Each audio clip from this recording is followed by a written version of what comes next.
guys, welcome to my channel. If you're new here, my name is Hati and I am an autism mom. If you're a returning Sadi, part of this gang, the day ones, thank you for coming back to yet another video. Today I'm doing a sit down video, and I haven't done one in so long. To be honest, I'm a bit nervous.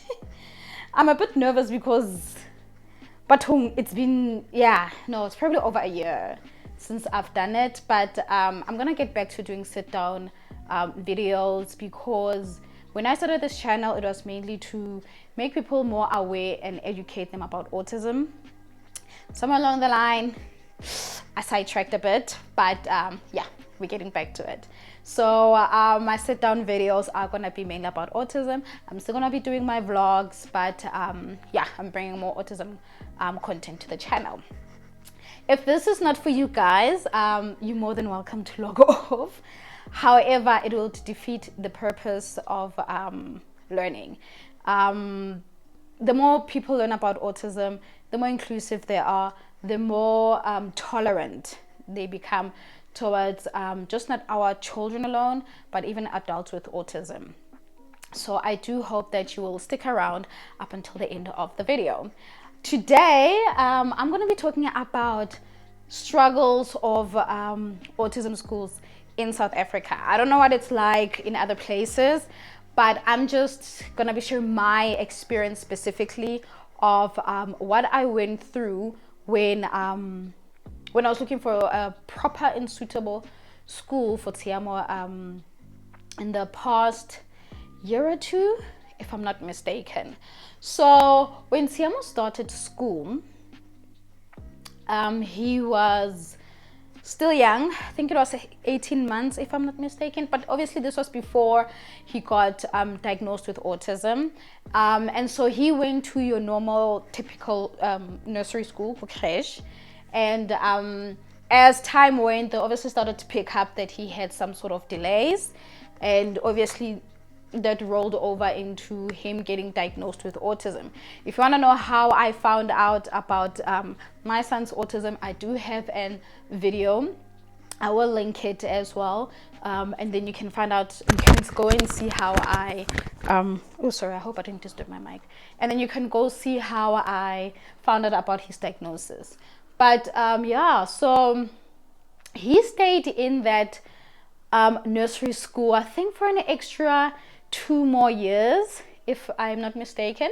And obviously it was a struggle in a sense that even in the school that he was in, they wouldn't, or they felt that they couldn't progress him to other classes of children his age because of the delays that he had. So they wanted to hold him back, to say, but now he can't do A, B, and C. He's still not yet toilet trained, which was the biggest one, was that, we can't move him because he's still not yet toilet trained. So we have to keep him. And we had to fight. I remember my mom and I were like, no ways, you cannot keep him, because as much as he's struggling with toilet training, that does not mean that now he still needs to be left behind and still learn nursery rhymes while his kids of his age are learning numbers. Do you get what I'm saying? So luckily, in all honesty, this school, to be honest, they didn't give us such a hassle. They really didn't give us too much of a hassle. And I think one of the reasons was that the grandchild of the owner had Down syndrome.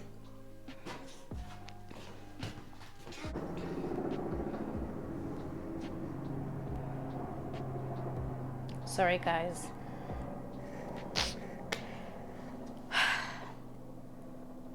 Sorry about that. So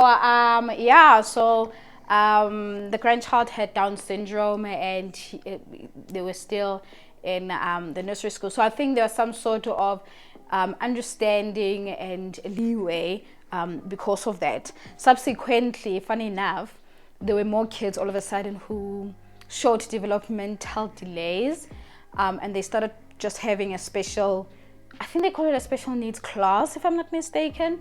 But they just had started having a class separate for them specifically. Even though some of the other kids were not diagnosed with autism, they had their own delays, whether it was language, written, whatever. Okay, so he was in that class, and they pretty much tried what they could, but unfortunately they were not equipped to deal with a child with autism. They were not equipped to teach a child with autism. They didn't know how to teach a child with autism. And so I honestly do not blame them, but I give them so much credit for trying, for making some sort of a way in terms of trying to accommodate Tiamo and obviously the other kids who were there as well. But eventually, as a parent, I knew that this was not going to work. It couldn't be a long-term plan. Tiamo had to be in a special needs school where he'll be able to learn effectively, where he would be able to taught in a way, in a manner that would be able to appeal or, get to his brain. And so my search for an autism school started. If someone told me at that point the struggle I was going to go through, I don't think I still would have been prepared, because mentally and emotionally it just took its toll. Autism schools in South Africa are scarce. Okay, they are scarce, guys. And when I'm talking about autism, I'm talking about proper schools, discarce. Okay, I struggled so much to get him a school. Public schools, I'm not even gonna go there because the waiting list is crazy. The waiting list for acceptance in these schools is crazy. And you go there, your child gets diagnosed, they get to go to educational psychologist to run all of these tests, to do all of these assessments. You come back and they say, unfortunately, we don't have space. No way. Like at any other place, no one had space. You have to be put on the waiting list, and the waiting lists are long. They are long. There's yo guys, the struggle is real. And unfortunately, because there are specialized schools, you can't just be like, oh, okay, cool, let me go to the nearest one where I can apply for him. We don't have that option. Not like how other normal parents can be like, oh, okay, Wanaka didn't get accepted at this school, there's 5 other schools I'm gonna try at. Unfortunately, we don't have that liberty.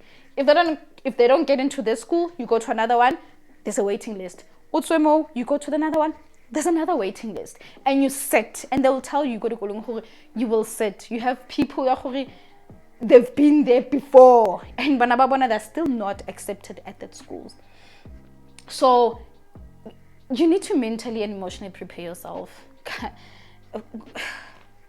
I was in disbelief. I was despondent. I was discouraged, and at some point I felt like I could leave him where he was, but I knew I was pretty much paying them just to babysit him. He wasn't learning enough, or he wasn't progressing. It was just yeah, it was not the greatest of experience.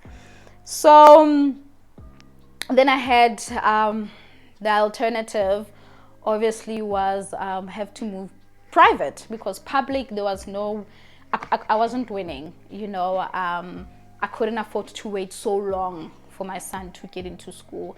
So my other option was then I'd have to go private, and private is not cheap. No ma'am. Private schools, private autism schools specifically, are not cheap. So I had to go around to look for schools. Before I even moved to the private schools part, I remember going to one of the public schools to go have a walk around and see what the school was like. From the outside, look, the school was great. I was happy with it. I was like, no, this is great. Tiamo would flourish here. Until how can I look on the classing and you meet the kids. The chaos, guys. Public schools, don't have resources. Our government is not investing in our autism schools. I am so sorry to say, maybe but it's lack of resources and whatnot, but there's just not enough resources. I can imagine there's not enough resources for the normal schools. Imagine how stretched it is for autism schools. And the school we went to, I remember my mom and I were like, we couldn't. Tiamo clung onto me like so badly, and it was like his way of saying, I am not coming here. You cannot bring me here. There's no way you can expect me to be here, you know. So that was it was a very traumatizing experience, and I couldn't bring myself to take him there. I couldn't, not after what I saw, and not after seeing Ritiamo's reaction as well. And I was like, I would not feel comfortable leaving my child here. I would just not cope. It was not going to work. So then I had to go the option of the private route. And I started Googling, guys. Google was like my best friend at this point. In fact, since Tiamo got diagnosed with autism, Google was my go-to place because I had to learn anything and everything I could to equip myself. So I started searching for schools, autism private schools, and around my area, whether it's close to work or close to home, where I could take him. And there were a couple of them that, you know, popped up. And again, I would go and I would have a look around of the environment. There's one that was not far from where I work. And we tried it for a week. My son was still not having it. Tiamo was still not having it. Tiamo would cry. Before you even get to the gate of the school, he was already hailing. And it was like, no ma'am, you know. At this point I was feeling so much under pressure because I was like, but do you know what, you have to go to school. You'll get used to it, you know, you'll just have to get used to it. And a week passed. He just was not having it. And I couldn't force him, you know. I couldn't force him. I could just see Tiamo has limited speech, but trust me, he will communicate his feelings or needs. I will see, okay, here, no, I didn't. And so my search for a school continued. We had to look and look and look until I found the school where he is right now. And when I found it, this was before, obviously, I got married. I couldn't afford it. I'm going to be honest with you guys. I couldn't afford it. It was just way out of my budget. It was way too expensive. There was no way I was going to manage. However, when we went there with my mother, I remember, it looked and it felt like a right place for him. And I observed him. He was like, you know what, Tiamo was free, Tiamo was relaxed, he was comfortable, you know, he could walk around. It's almost like he knew, you know, like, this is it, this is where I want to be. Mara, Matibi, we're like, homegirl, Omisa Skulonga, yes, Skulasa was batla, catch a little thing. So my mom and I cracked our heads. We cracked our heads. Guys. It was just not. And I remember I would cry and I would pray to God that you have to make a plan. You have to make a plan. If this child does not go to the school, where is he going to go? You know, he's got no other place. And I would feel even worse of a failure to him as a mother. I did all I could. I did all I could to get Tiamo into that school, and I had to come to a point where I had to accept that there's just no way he was going there. I couldn't afford it. It was the best. It was a great school, but I just couldn't afford it. And I had to sit with the option of I'm going to have to sit and wait for sit on a waiting list for public schools. They couldn't tell me how long I was going to wait. They couldn't tell me when Tiamo would get accepted. And the only times a child would get accepted is if another child would leave the school, which was rare because already had the autism school leave 5, and you have 10,000 kids who are diagnosed with autism. What are the chances a child is going to, you know what I'm saying, is going to leave the school? So we'd have to sit and wait for a child to leave the school. But even then, there was someone before. There's always someone before, not to say, yeah, even if a child leaves, there's another child also again. Guys, so for the longest, not for the longest, but for that duration of time, Tiamo had to remain in this in the school that he was in, and they tried. I knew even when he got the report, you know, they would come back and say not competent in this, not competent in that, not competent in saying his name, verbal, nothing. It was almost like a repetition each term when I got the report, he's not competent. And it was disheartening for me because I felt like God blessed me with this child. It was not a mistake. He obviously felt that I could be able to manage, but I felt like I was just left to figure this out on my own. I was like, in this point, where is he? Okay. But fast forward to life right now. Tiamo is in that school. Tiamo is finally at that school that I've been wanting for him to go to, and it is still crazy expensive. Like, you pay school fees is one amount, you've got your therapy fees, which is another amount, and I can guarantee you guys, unless you're earning tons of money, you will not make it as a single parent to get the child into that school. The funds, Cyril's economy just does not allow it. But thank heavens, my husband, who's been there really from the moment he's been in Tiamo's life, he's just supported him in every single way that he could. And I am highly blessed to have been blessed with a man who took up responsibility and said, I am here and I will be a father to this child. I will do everything that he needs me to do. And he stepped up. And because of that, we found ourselves in a better position to be able to take Tiamo to this school. Not many people have the option that I have, this blessing that I have.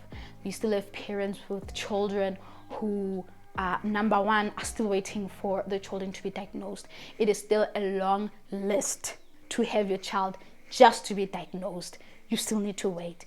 After your child is diagnosed, having to get them to a school, you still need to wait. And that is the struggle that we have to face as parents with children with autism. Wait. That's all we know. And if financially wise, finances are not in your favor, things are so much more worse. They're so much more worse. So hopefully, I don't know how, when, but hopefully there'll come a time where we'll have more schools. We have better opportunity for our kids. We'll have better chances, or our children being able to be diagnosed much sooner than they are at the rate that things are going now. But it's a big, huge hope for now. But yeah, guys, this is my experience of the struggle of getting my child in a proper school. Just a disclaimer as well, guys, there's a lot of autism. No, there's not a lot of autism schools, but there can be quite a few autism schools, but it doesn't necessarily mean also that it's the right fit for your child, simply because autism is a spectrum. Your child can fall anywhere on that spectrum, and you can have a school, it could be right next door, but may not be the ideal fit for your child. So that makes the struggle a little bit harder as well, because you also want to try get your child in a place where they will flourish, they will progress, and they'll be able to reach their full potential. And it's not easy, it's not easy to also be in that situation. But yeah, we hope that things will get better for us as we try to navigate our children in a world where they're not seen and they're not heard. And yeah, that's how it is. Maybe God will bless me with the money to open up a school. But if you have stayed this long, thank you so much. And I do hope that you enjoyed this video. I do hope that it was insightful. For those parents who are still waiting, please try not to be despondent. I know that the situations are bad, and I'm coming from a place where things are a bit better for myself, in a sense that my son is now in school. But continue to fight, continue to be patient, and just continue to do the best that you can for your child. And with that being said, I will see you guys on the next one.